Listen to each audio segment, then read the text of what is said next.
우리가 염증의 원인을 좀 찾아보면 이해가 되는데요. 염증이란 말은 조직의 부패입니다. 그래서 우리가 쓰레기통에다 음식 찌꺼기를 담아놨을 때 그게 썩잖아, 그죠? 그 염증이 몸 안에 있어 일어나는 거예요. 그러면 조직의 부패가 일어날 때 그 원인 물질이 균이냐, 균이 번식하는 배양체냐, 이제 이게 문제예요. 그래서 일반 현대의학적 측면에서는 염증을 일으키는 원인이 균이다 이렇게 봐요. 그래서 우리가 일반적인 생리학에서는 염증의 원인은 균이 아닌 균이 먹고 사는 배양체가 문제다 이렇게 봐요. 쓰레기통에 음식 찌꺼기가 썩을 때 깨끗하게 청소해 놓고 균을 한 컵 집어넣어도 부패가 안 일어나요. 균만 있을 때는. 모든 균은 그들이 먹고 살 먹거리가 있을 때 번식을 한다는 겁니다. 한 예로 우리가 전에 고기 안 먹다가 꽁치, 고등어 이렇게 먹고 나면은 눈에 뭐 생깁니까? 고등어, 꽁치 먹고 나면 눈에 다래끼 생기잖아, 그죠? 그래서 우리 인체에는 세균, 바이러스, 곰팡이, 기생충 이런 것들이 한 1000여 종이 1kg씩 항상 기생하고 있어요. 그래서 예전에는 이 균이 번식할 수 없는 배양체만 생기지 않도록 해줘도 잘 나았어요. 몸 안에서 부패되는 음식들이 균이 먹고 사는 배양체인데 인간의 소화기관에 들어가서 부패되는 대표적인 물질이 생채소와 육류입니다. 채소 생거 많이 먹고 나면 변이 퍼지고 냄새나고 가스 차지요. 왜냐하면 섬유질 소화액이 전혀 없는 소화기관에 질소가 많은 생채소가 들어가면 그대로 부패되기 때문에. 그래서 우리가 쉬운 예로 녹죽 같은 거 이렇게 컵 마시고 나면 막 배 끓고 방구 냄새 독하고 아주 불편해지죠. 그 다음에 우리가 이제 비싼 뭐 레스토랑이나 이런 식당에 가서 고기 이렇게 잘 맛있게 먹었는데 화장실 가보면 냄새가 어때요? 썩는 데가 나버려요. 입에 맞는 거는 혀끝에 만족은 줄 수 있는데 이 소화기관에는 안 맞는다는 거죠. 그래서 우리가 육식을 하면은 암에 걸릴 확률이 10배나 높다 이렇게 합니다. 근데 아마 육식을 많이 먹는 것도 요즘 염증의 원인의 이제 하나라고 볼 수 있는데요. 그래서 이 염증을 이제 제거하는 데 있어서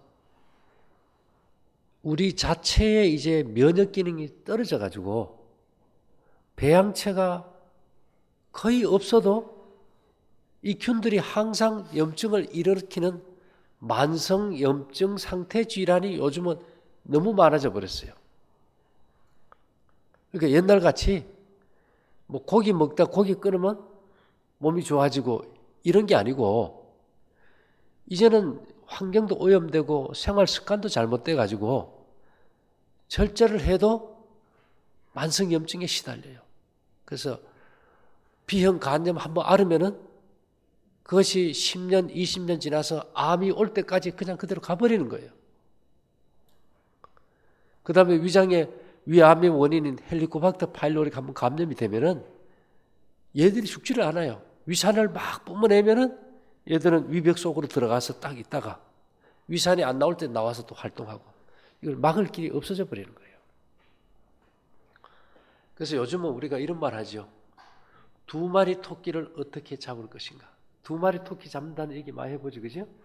오늘 또 보면 이제 뭐 위암 수술하고 유방암, 또 저분도 이분도 유방암. 네. 유방암의 원인은 뭐 스트레스도 좀 있겠지만은 스트레스를 받으면 문제가 뭔가 하면 면역력이 떨어져요. 그래서 이 부부간의 사이 좋은 게 참 중요합니다. 마음의 즐거움은 양약이라고. 이 스트레스를 받고 잠을 못 자서 이제 면역력이 떨어져 버리면은 여성들 이제 자궁암이라든지 유방암을 일으키는 균은 곰팡이균이에요. 칸디다 알비칸스라는 곰팡이균인데 이놈들이 내가 면역력이 떨어져서 한번 과증식이 돼가지고 독소를 뿜어주면은 얘들이 뿜어내면은 독소의 종류만 또 70여 종이 된대요. 그럼 이 독성 물질에 의해서 세포가 변이가 돼버리고 이제 암이 올 수 있겠죠. 근데 이제 자궁암이라든지 유방암이라든지 이것을 일으키는 균이 우리가 늘 어떤 균인가 알 수 있는 대표적인 예가 오라메디라는 연고 광고 많이 합니까? 어디 발라요 그거? 구강허인데 그 균이 유방암 일으키는 균이에요. 칸디다 알비칸스라 그래서. 그러면 우리가 구내염이 계속 잘 생긴다는 사람은 유방암도 생길 확률이 높은 거예요. 그죠? 근데 이게 무좀균과 같아요. 근데 우리가 무좀 한번 걸리면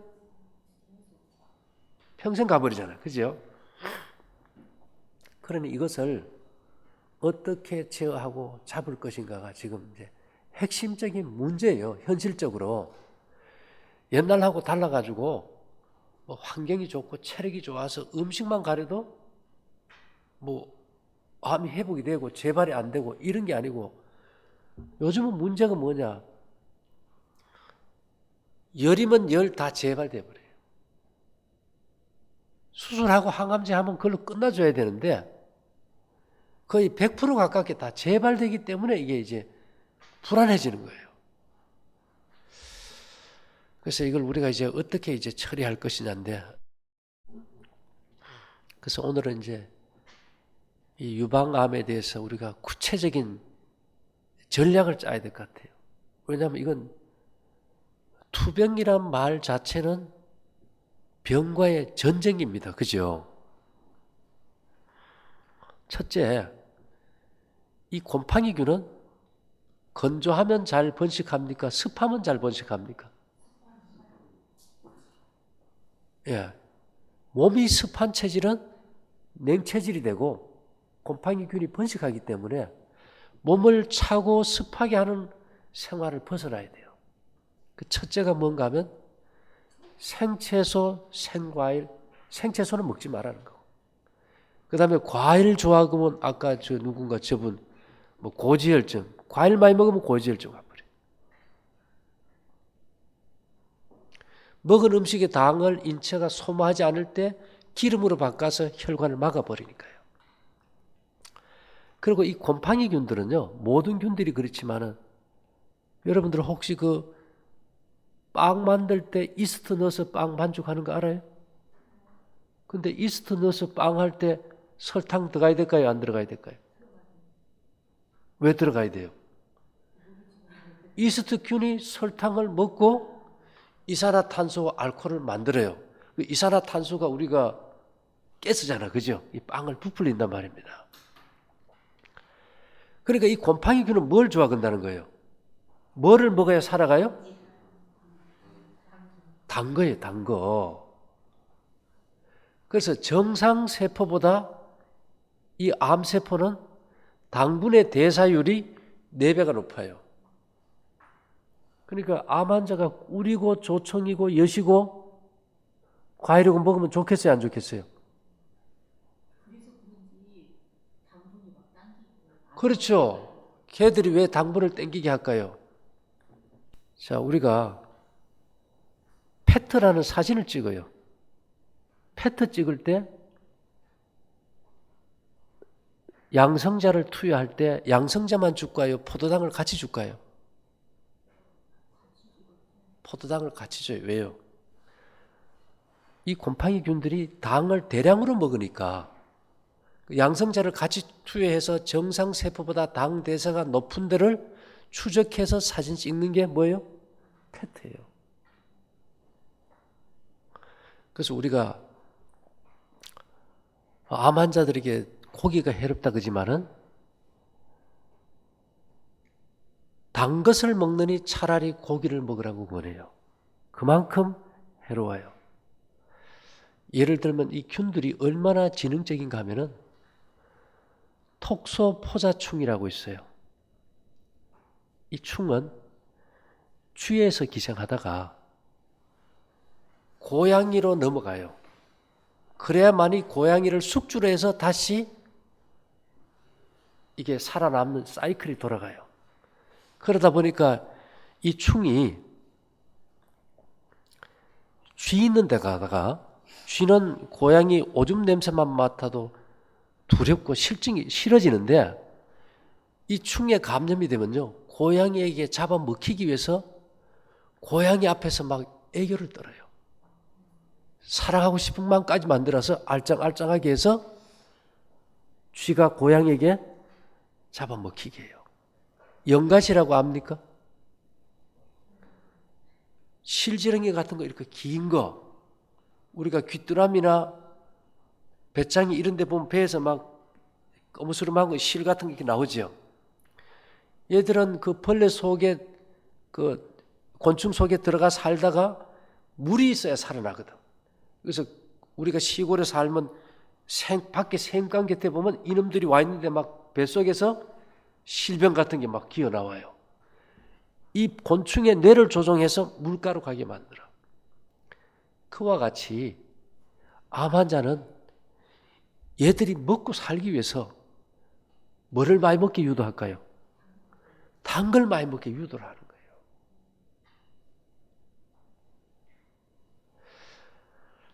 그래서 모든 세균이나 바이러스나 곰팡이는 당분을 좋아한다. 그래서 이 당분을 먹을 때 균들이 번식하기 때문에 내 몸에서는 또 그걸 억제할 수 있는 살균제를 만들어요. 균이 번식 못하게. 그 대표적인 물질이 우리가 활성산소라 그래요. 활성산소의 대표적인 물질이 뭔가 하면 옛날에 상처 날 때 바르는 과산화수소 압니까? 거품 막 나는 거. 근데 이제 우리 콩팥이라는 신장이 양쪽에 두 개가 있는데요. 얘들은 1시간에 2번씩 피를 걸러서 혈액 속의 노폐물을 신장, 방광, 요도로 해서 밖으로 내보내요. 근데 우리가 당뇨 환자 있죠? 당뇨 환자는 당이 많이 나올 때 이 소변으로 당이 나와서 팬티가 뻐득뻐득해져 버려요. 소변도 달고. 그러면 이 균들이 많이 번식하겠죠, 그죠? 모든 균은 당분을 먹고 사니까. 그래서 우리 몸에서 뭘 하는가 하면 과산화수소를 아주 대량으로 만들어서 신장을 통해서 방광 요도로 보내요. 그래서 어느 날 내가 소변을 보는데 변기에 막 거품이 많이 낀다? 당뇨 검사 받아볼 필요 있어요. 또 과일을 한번 많이 먹어보세요. 소변에 뭐가 많이 부풀어 올라요? 거품이 많이 부풀어 올라요. 이 당분이 많이 나가는 만큼 균의 번식이 증가될 수 있기 때문에 그것을 막기 위해서 인체가 과산화수소를 많이 만들어서 보내는 거예요. 이러한 측면에서 우리가 이제 생각해 보면은 요즘 보면은 심장에 뭐 혈관이 막혔다. 당이 높아진다. 그래서 당뇨 환자는 정상적인 사람보다 암에 걸릴 확률이 3배가 더 높습니다.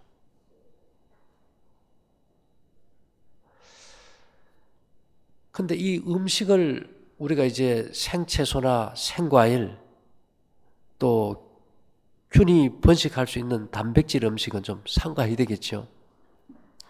그런 반면에 제일 핵심적으로 문제가 되는 것이 저녁 식사예요. 우리가 먹은 음식을 인체가 에너지로서 당분을 저장하는 곳이 간이 연료 탱크인데 250g이 최대 한도예요. 그 이상이 되면은 이걸 지방으로 바꿔서 혈관을 맞든지 복부나 이렇게 비만으로 저장을 해버려요.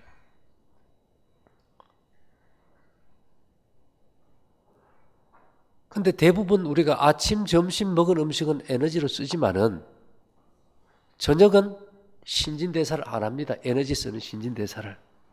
어떻게 하는가 하면 낮에는 우리가 맥박을 짚으면 70번, 80번 열심히 일할 때는 100번까지 뛰지만은 자다가 일어나서 맥박을 짚으면 다 60번 돼요. 그래서 저녁에 몸이 쉬면서 일을 안 하는 때 우리가 저녁을 먹어버리면 이 음식이 소화가 안 되고 어떻게 될까요? 그냥 썩어버려요. 그러면 인체가 그 독성 물질로 인해서 너무 괴로우니까 뇌에다가 그 상태를 전달해 줍니다. 그래서 누구든지 밤늦게 먹고 자면 밤에 신경도 깨어있고 밤새도록 꿈자리가 어지러워서 고통당하는 거예요. 그리고 그 독성 물질이 밤에는 못 빠져나가기 때문에 자고 일어나면 얼굴이 부어버리고 우울감도 오고. 그래서 제일 중요한 것이 우리가 100명의 의사를 찾기 전에 저녁을 굶어라. 저녁 굶어요?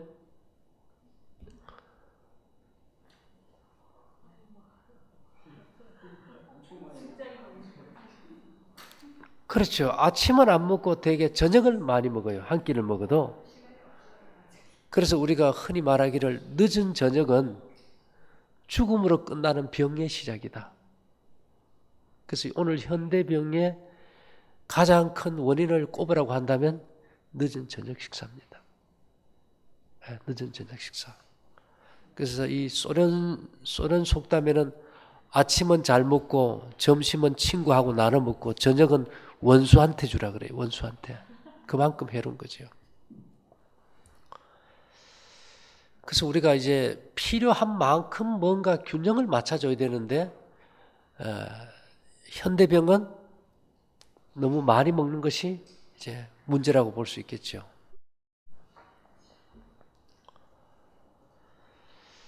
그래서 일단은 이제 피가 우리 몸을 고치고 회복하는 가장 근원적인 생명체입니다. 그래서 우리가 병원에 가면 제일 먼저 하는 검사가 피 검사지요. 우리 몸은 어디가 아프든 무슨 병이든 피가 몸을 다 고쳐야 되는데 지금 우리가 너무 기능들이 약해져서 그 힘이 부족해졌어요.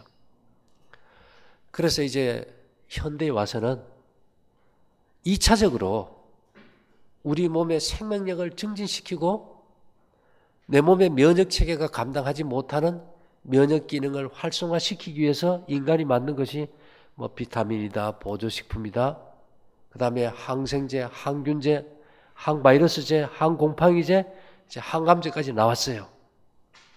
근데 이런 것들이 내성이 생기고 한계를 만나버렸기 때문에 우리가 이 시점에서 이제 어떻게 우리 몸의 병과의 투쟁에서 대처 방법을 찾을 것인가가 이제 중요하죠.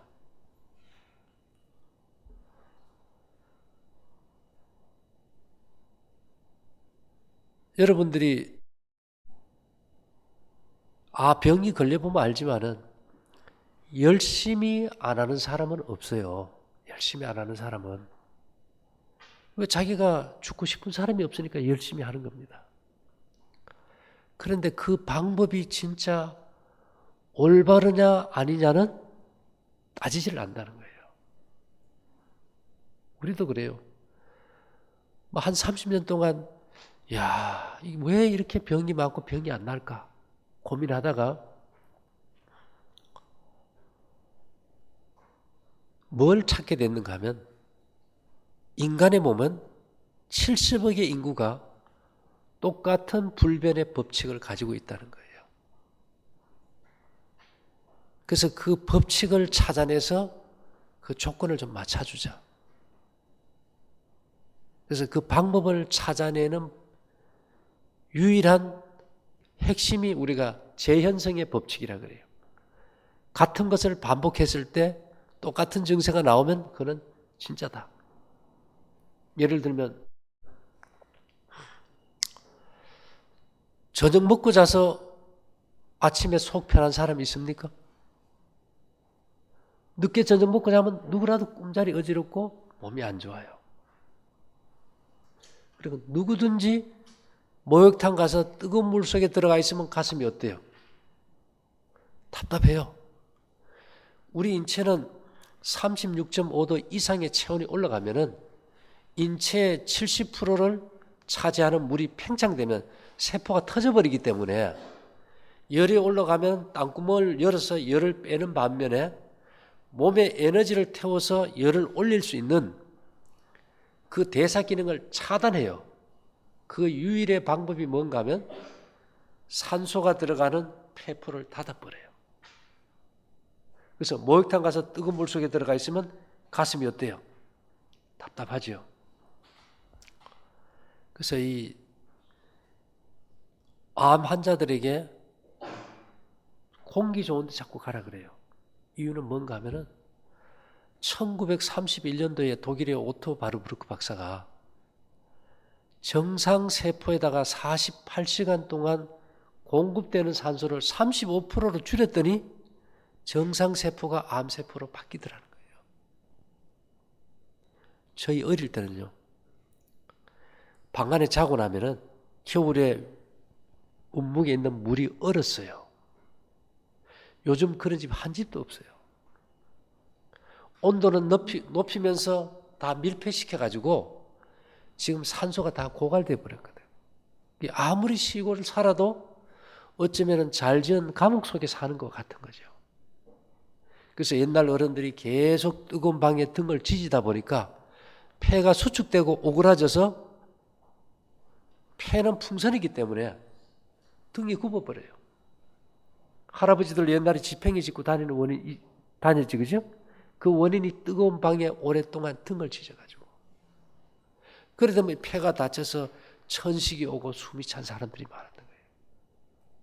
그래서 이 암 환자가 주의할 것 중에 대표적인 것이 절대로 뜨거운 방에 등대고 자지 말라는 거.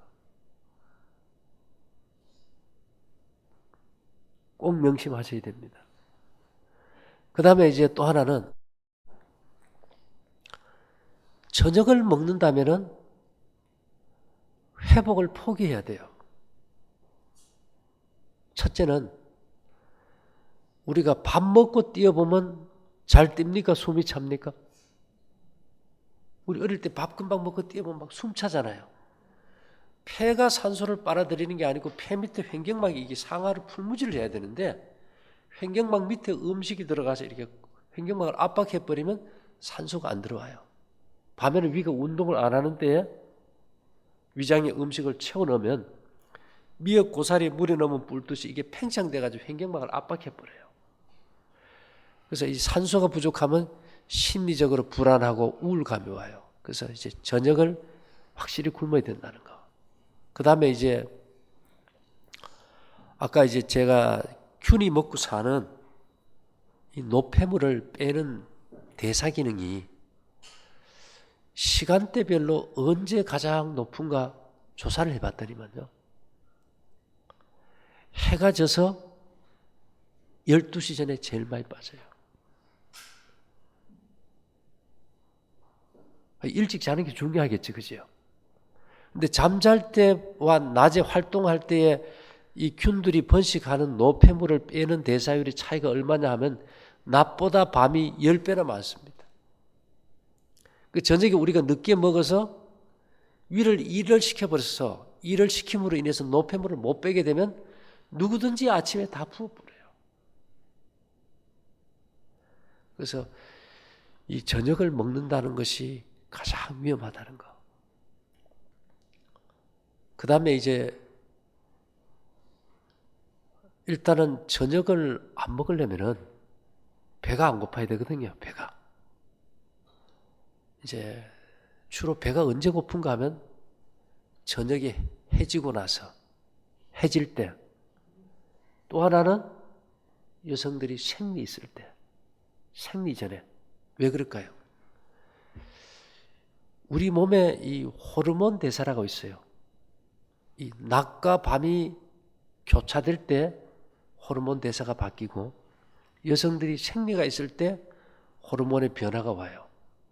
이 호르몬 대사와 변화에 절대적으로 필요한 영양소가 미네랄이라는 겁니다.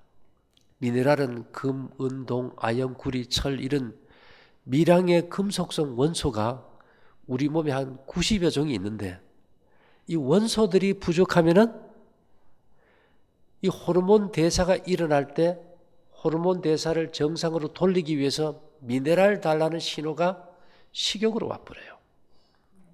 그래서 이 미네랄이 제일 골고루 들어있는 음식이 뭔가 하면은 소금이에요. 왜요?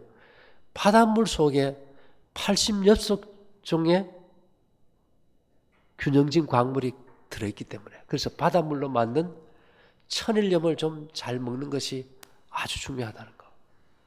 그래서 소를 키운다든지 염소나 야크나 술록 모두가 소금을 안 주면 새끼를 못 낳아요. 그래서 사람들이 야생동물을 길들이는 유일의 방법이 뭘 가지고 드릴까요? 예, 술록이고 야크고 술록이 사람을 피해 다니지만은 소금을 가져가면 어떻게 해요? 와요. 꼭 필요한 거니까. 그래서 우리가 이제 소금을 좀 잘 먹는 게 중요하고요. 그 다음에 이제 음식 속에는 어디에 이 미네랄이 제일 많이 들어있는가 하면 네, 볶은 곡식이 들어있는데 오늘 이 시대에 미네랄이 부족해서 원인이 된 이유가 있어요. 이 미네랄이라는 것은 나무가 타서 재가 돼야만 분리돼 나옵니다. 이게 미네랄의 다른 이름이 이게 회분이에요. 회분. 이 나무가 타서 재가 돼야만 분리돼 나옵니다. 이게. 근데 예전에 우리가 이제 농경 사회일 때 나무나 짚을 태워서 난방을 하고 밥을 해 먹고 그 재가 농토에 갈 때는 미네랄이 풍부했을까요? 풍부했어요. 그때는 이런 증세가 거의 없었어요. 근데 요즘은 산업사회가 되고 농촌이 고령화되고 농사인구가 줄면서 나무 뗀 재가 농토에 가는 집이 없어요. 그러면서 이 땅에 있는 미네랄을 다 뽑아 먹으면서 현재 이런 시대가 와버렸어요. 그래서 이 시대의 핵심은 단백질, 지방, 탄수화물, 비타민이 아니라 뭐가 포인트예요? 미네랄을 어떻게 잘 먹느냐가 핵심이에요. 그래서 인간이 먹는 음식 중에서 미네랄 수치가 제일 높은 것이 곡식의 통곡류의 껍질 부분에 제일 많아요. 그래서 사람들이 현미 먹으라 그런 거예요. 근데 그 현미를 먹었을 때 전혀 도움이 안 되는 이유가 채소보다 현미 껍질이 훨씬 딱딱한 섬유질입니다.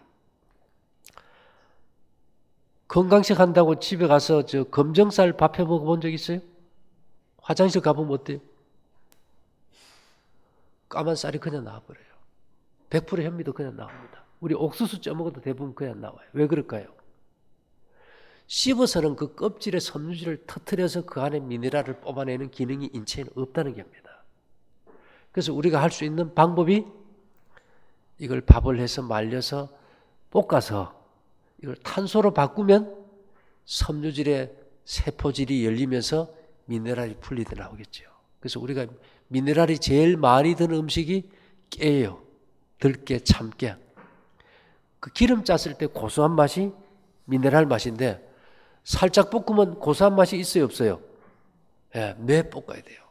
그리고 옛날에 우리 조상들이 지혜로웠던 게 보리차, 옥수수차 시장에 가서 파는 거 보면 살짝 볶았어요, 좀 태웠어요. 왜 태울까요? 태워야 거기서 미네랄이 분리돼 나오니까. 그래서 이 시대에는 다른 건 다 넘쳐서 문제예요. 모자라는 거는 미네랄 하나입니다. 그래서 여기에다가 이 초점을 좀 맞춰주면 좋겠고요. 이 미네랄이 체력과 면역력과 호르몬 대사.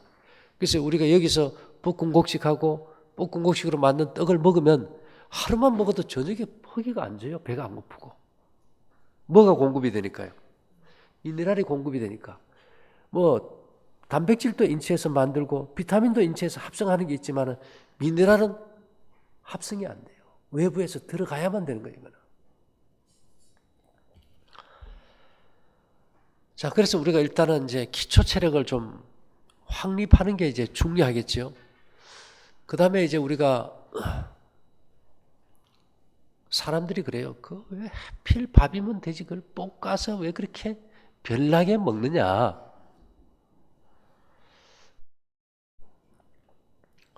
실제 고기 먹어서 암 걸린다 그러면은 독일 사람들은 다 암으로 죽어야 돼요. 한국 사람 아무리 비만해도 독일 사람처럼 비만하지 않고 독일 사람 같이 그 돼지 그렇게 많이 먹는 사람 없어요. 근데 그 사람들이 우리보다 암 환자가 적어요. 그래서 이제 거기에 대해서 이제 연구를 해봤는데요. 독일 사람들의 주식이 뭔가 하면 빵이에요. 빵인데 주로 어떤 빵인가 하면은 쥐와이빅이라 그래가지고 완전히 그냥 노릇노릇하게 구운 빵. 그 사람들은 조각조각 썰어서 노릇노릇하게 완전히 바삭바삭하게 구워 먹는데 우리는 빵이 있으면 속에 하얀 부분 먹고 겉에 탄 부분 버려버리잖아요. 그 사람들은 그 껍질을 많이 먹어요. 이유는 그 사람들 연구 결과를 보면요. 곡식 속에 라이신이라는 아미노산이 곡식의 전분질과 고열에 의해서 결합이 되면 프로닐 라이신이라는 특별한 항산화 물질이 분비되는데 이것은 암을 예방하는 효소도 분비할 뿐만 아니라 완벽하게 세포를 쏴서 보호하는 기능이 있어요. 항산화 물질이 뭔가 하면 쇠가 녹슬지 않게 페인트 칠하는 거고 아연 도금하는 거는 똑같아요. 부식을 막아주는 피막이라는 겁니다. 우리도 몸에 아무리 균이 있고 염증이 생기고 독소가 생겨도 세포 자체를 생명싸개로 쏴버린다면 문제가 없다 이 말이에요. 그죠?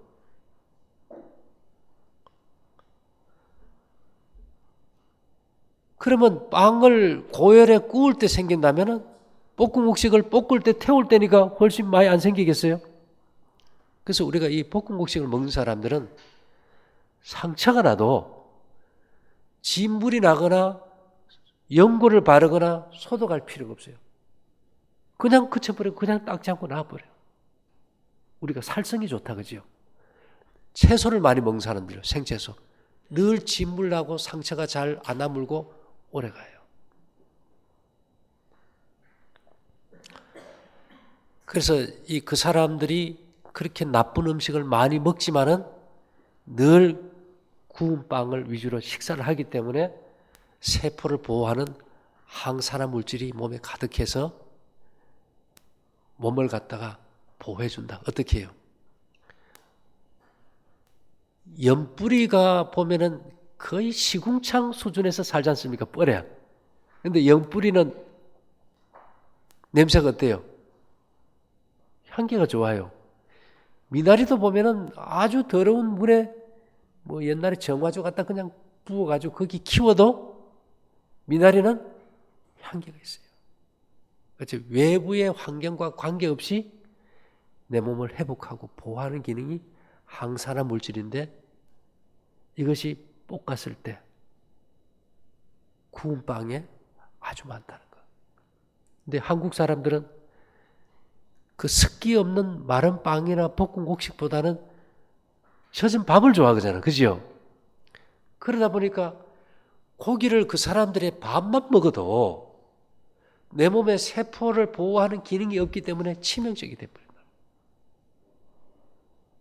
그래서 우리가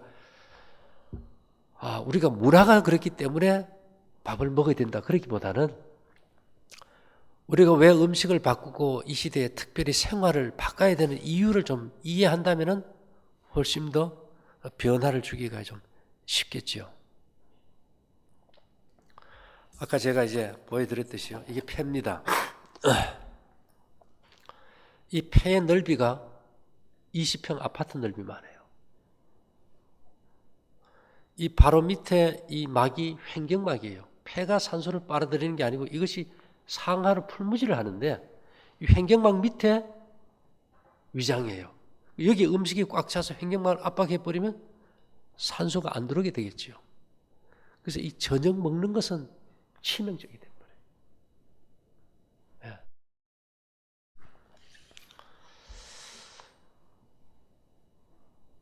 자, 일단 우리가 이제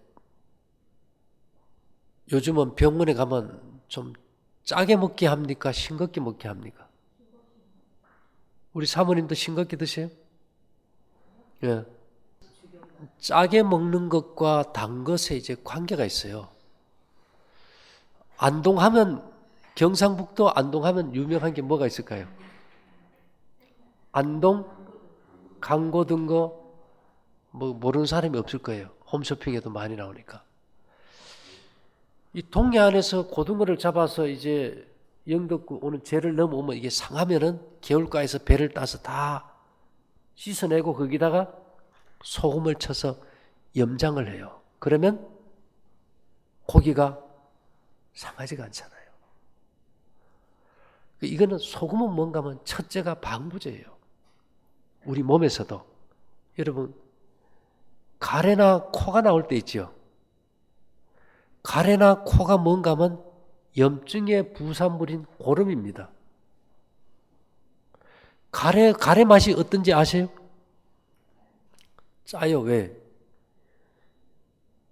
염증이기 때문에 부패를 막기 위해서 고등어 소금 치듯이 염장을 해놓은 거예요. 그래서 우리 몸의 70%가 물입니다. 그러면 70kg인 사람은 77이 49, 49kg, 그럼 1kg 더 얹으면 한 50kg가 물이라 그러면은 병원에 가면 닌겔의 주사를 0.9% 소금물을 넣어줘요. 550kg에 0.9% 하면 한 사람당 한 450g의 방부제 소금을 우리가 늘 가지고 있어야 돼요. 근데 우리가 의식적으로 소금을 안 먹잖아요. 그러면 이게 내 몸에는 한 1000여 종의 1kg 되는 균들이 소금의 이 방부제 역할이 없으면 균이 번성을 하기 시작해요. 그러면 인체가 어떻게 하는가 하면, 야, 이 내 주인이 소금을 안 먹으니까 다른 방부제 좀 먹도록 유도 좀 해봐라, 이렇게 해요. 그럼 소금 외에 또 다른 방부제의 대표적인 게 뭔가 하면은, 여러분, 오디나 잼 있지요, 오디나 잼. 오디나 잼 우리가 봄에 5월 달에 따면은 그거는 잼은 소금을 부었나요? 설탕을 붓나요? 설탕 부으면 안 상해요. 그러니까 결국은 소금도 방부제고 설탕도 방부제예요. 산에 가서 우리가 더덕이나 또는 인삼을 하나 구해서 그걸 부패시키지 않기 위해서는 술에다 담그어요. 그죠? 그러니까 결국은 소금, 설탕, 알코올이 3대 방부제예요. 그래서 우리가 의식적으로 소금을 안 먹으면은 내 몸에서는 단 것을 먹게 유도를 해버려요. 그래서 나는 단 음식이 그렇게 맛있고 좋다는 사람은 물어볼 것도 없이 저염식하는 사람이에요. 소금 부족 증세의 첫째가 뭐냐면 위에 들어간 물을 흡수를 못해요. 그래서 배에서 누워있을 때 꿀꿀꿀꿀 도랑물 내려가는 소리 나면 소금 부족인 사람이에요. 그 다음에 이게 이 나트륨은 신경계를 흐르는 전류가 잘 흐르게 하는 전해질인데 이 전기가 제대로 흐르게 작동이 안 돼서 팔다리가 저려요. 팔다리가. 더 심하면 쥐가 나고 손발이 저리거나 쥐가 나고 앉았다 있으면 어지럽고 소변을 자주 보고 몸이 춥고 기억력이 없어지고 그러면은 그 증세가 대부분 소금 부족일 때입니다. 근데 이제 소금 중에서 우리 몸에게 체액은 7.45인데요. 천일염은 8.3이에요. 이 7.4를 기준으로 숫자가 짧아지면은 산성이고 숫자가 많을수록 알칼리 쪽으로 가요. 산성은 열을 내주고 알칼리는 모열을 시켜요. 근데 9번 구운 죽염은 11.6으로서 최고의 강 알칼리예요. 암 환자는 체력을 힘을 줘야 될까요? 몸에 열을 식혀야 될까요? 죽염을 먹으면 열을 식힐까요? 올릴까요? 식혀버려요. 그래서 죽염은 먹으면 안 되겠지, 그죠? 그래서 일단 일반적인 천일염, 값도 제일 싸잖아요.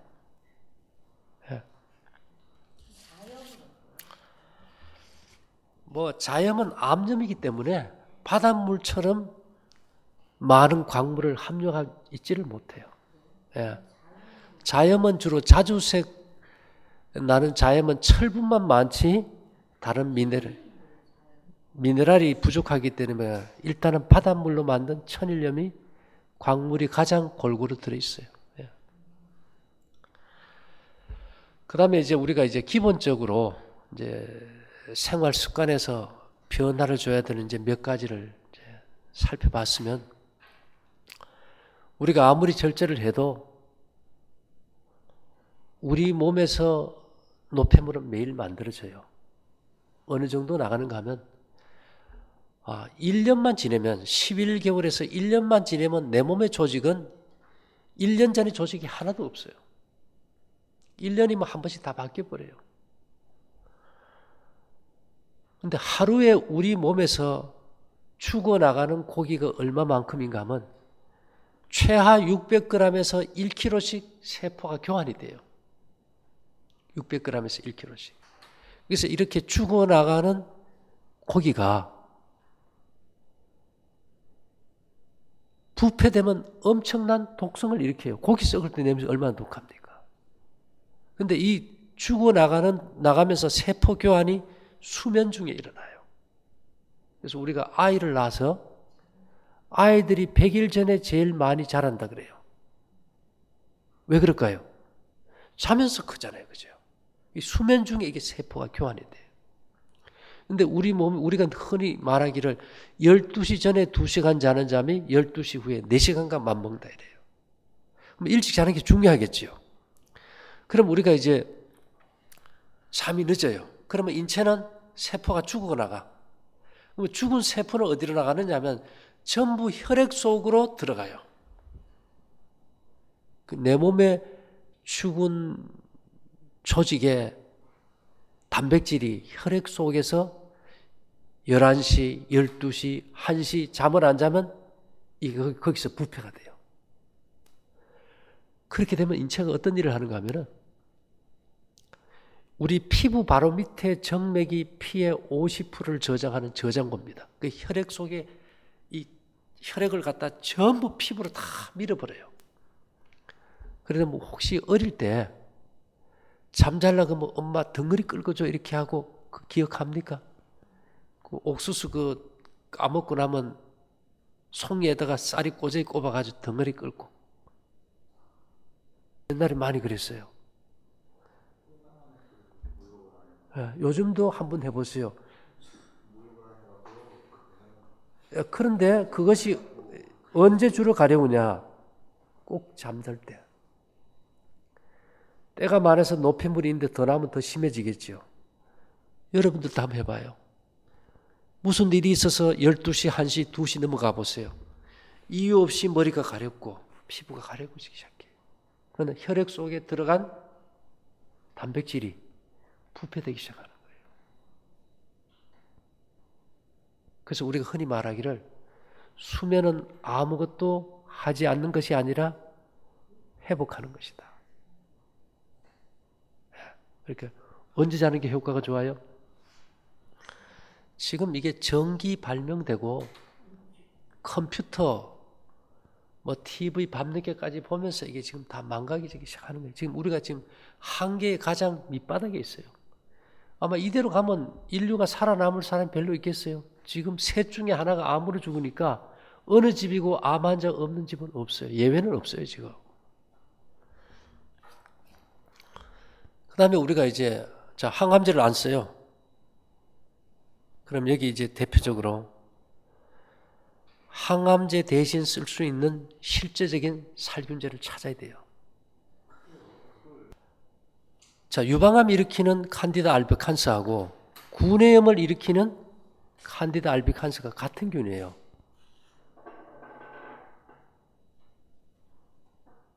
옛날부터 무슨 말이 있는가 하면 노숟가락으로 밥을 먹으면 구내염이 난다 그래요.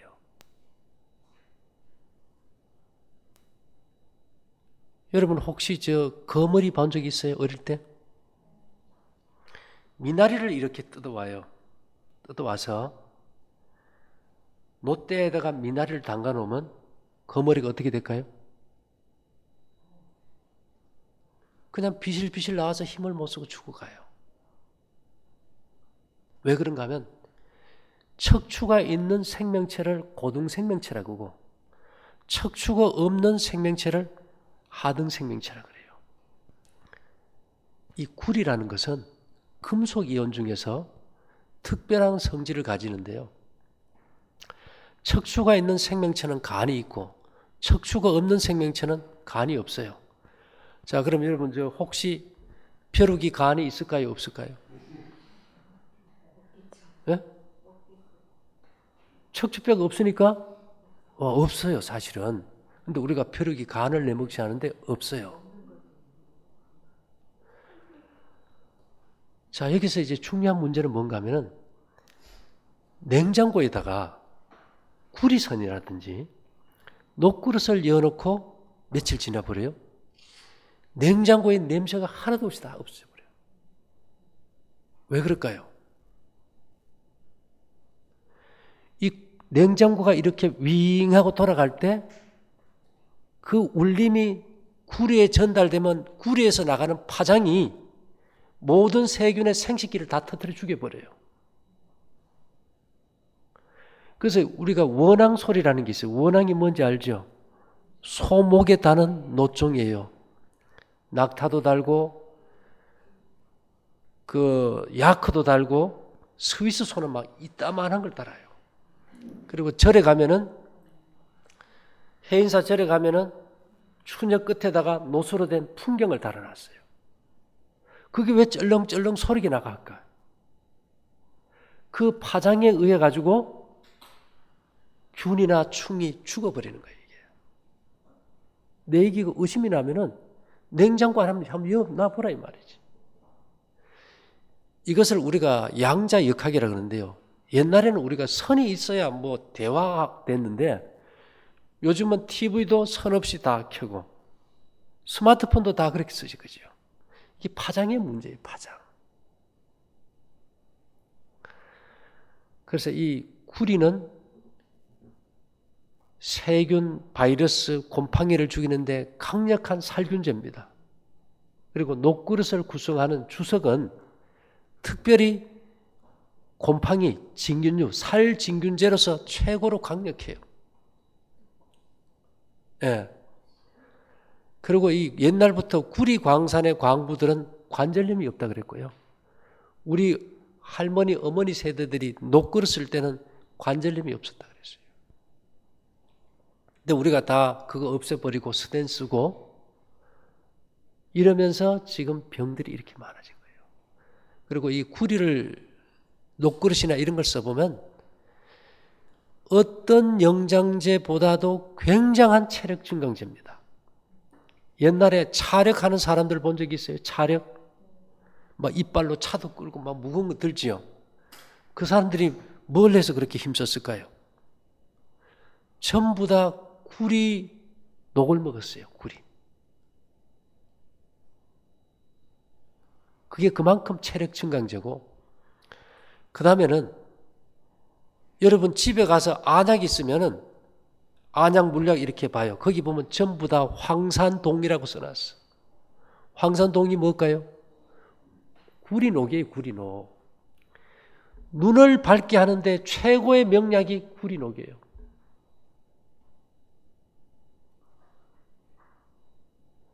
그래서 성경에는 보면 이스라엘 백성들이 출애굽할 때 전부 다 녹그릇, 은금 이런 걸로 다 치장을 했던 거예요. 그리고 실제로 은은요, 미국 FDA에서도 정식 항생제로 승인되어 있는데 모든 균이 접촉돼서 6분 내에 다 죽는 게 은이에요. 암 환자 몸에서는 정상 사람보다 평균적으로 10분의 1 내지 20분의 1이 은의 수치가 낮다는 거예요. 그래서 우리 부모님들 효도한다고 오래 살라 그럴 때 선물로 뭐 사줍니까? 은수 다 이유가 있었던 거예요. 그래서 이런 것들을 우리가 생활 속에 집에 보면 웬만한 집 보면 뭐 녹그릇 있는 집도 있고 은수 좀 어떤 집은 뭐 20벌 있는 집도 있어요. 장롱 숟가락이기도 안 써서 문제지, 그죠? 요즘은 은이라는 것이 귀금속 축에도 안 들어가요. 예, 보석집에는 아예 팔도 안 해요. 일상에 쓰는 도구가 돼버린 거거든요. 산업용으로.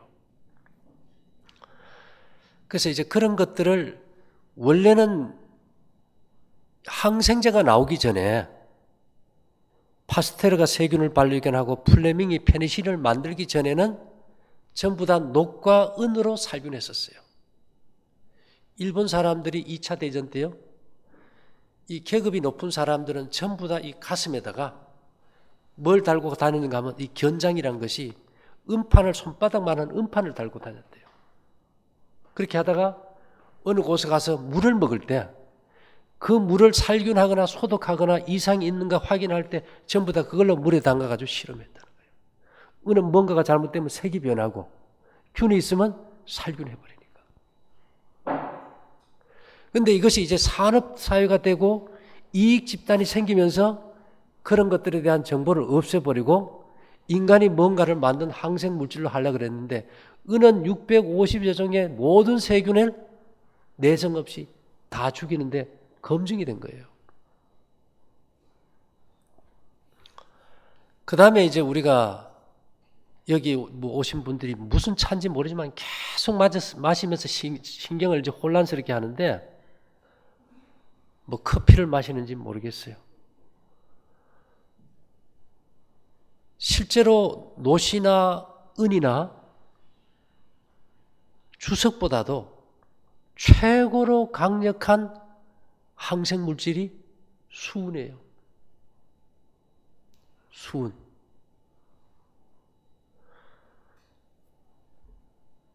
수은은 뭐 벽시 소독부터 안 쓴 데가 없어요. 근데 이것이 독성이 너무 강하다는 게 문제예요. 그죠? 그래서 이 수은이 크게 두 가지가 있습니다. 유기수은, 이제 메탈 수은이라 그래서 우리가 온도계나 혈압계에 보면 이게 올라갔다 내려갔다 하는 이 수은이 있어요.